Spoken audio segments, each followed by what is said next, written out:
Hello and welcome back to our Recovery College Cornwall snapshots, and for this session we're going to be looking at our Finding My Mojo course, which is around building self-esteem and self-confidence. So the little bit that we're going to look at today is about challenging the way we think, so challenging ourselves to think differently. Even if it's just for one day, even if we do it for just for 5 minutes of that day, it's about building on that and challenging ingrained thought patterns that we might have been inhabiting for many years that aren't helpful to us in our day-to-day life or our recovery.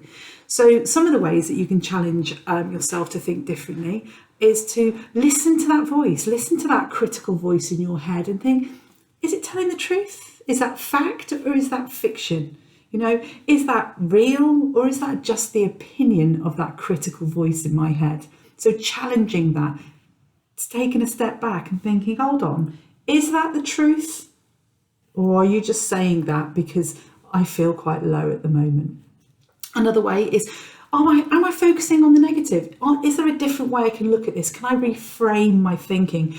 Rather than seeing this as a problem, is it an opportunity? You know, it's just been a really bad day. Have I learned something from that? So can I reframe the way in which I'm looking at it? Which eye am I viewing this situation? Is it the critical eye or is it the positive eye?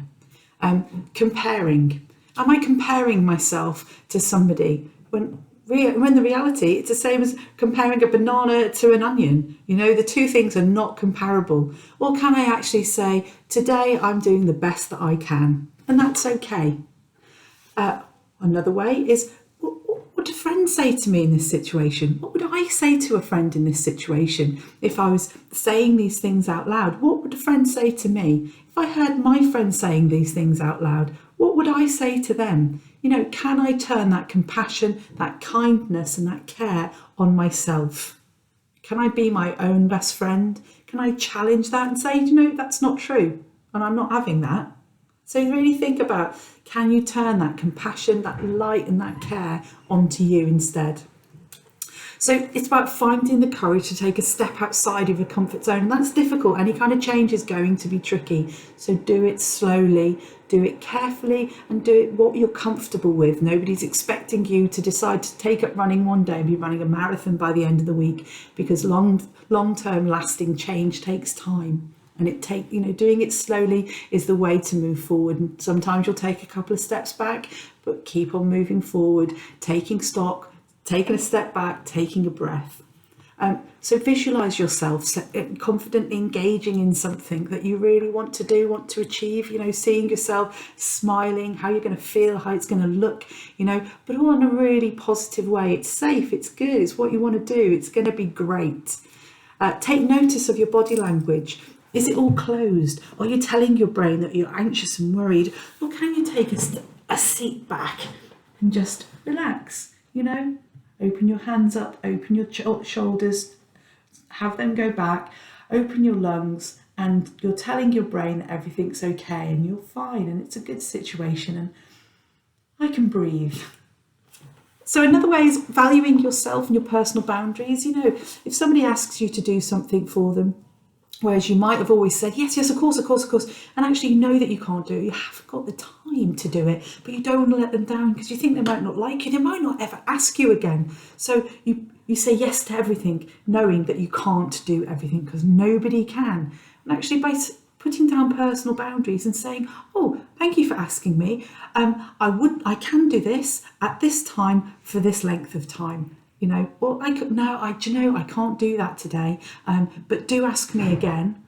So putting down those boundaries are really good, and sticking to them is a really good way of building self-confidence and self-esteem and promoting you carrying that on and putting down boundaries in other aspects of your life. Acknowledge your strengths. It can be really, really difficult to say, I am good at this. Culturally, we're not very good at it as a nation. There's no reason why you cannot say that to yourself.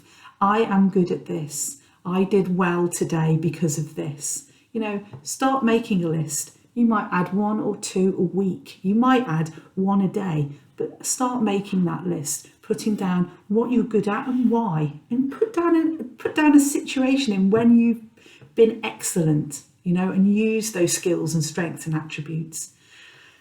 And remember that your feelings affect your thoughts, which affect your actions. Okay, so you're feeling a certain way, you will think a certain way, and then you will act a certain way. But if you can challenge yourself to think differently, so you have a feeling, and instead of it leading you onto a negative thought, you can say, hold on, is that fact or fiction? What would my friends say if they heard that? What would I say if I heard my friends say that? You know, can I look at this differently? Actually, that's not true because I'm really good at this.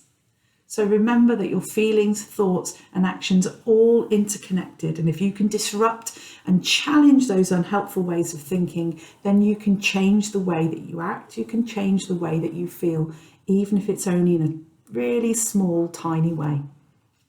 Okay, thank you for joining me again and hope to see you soon.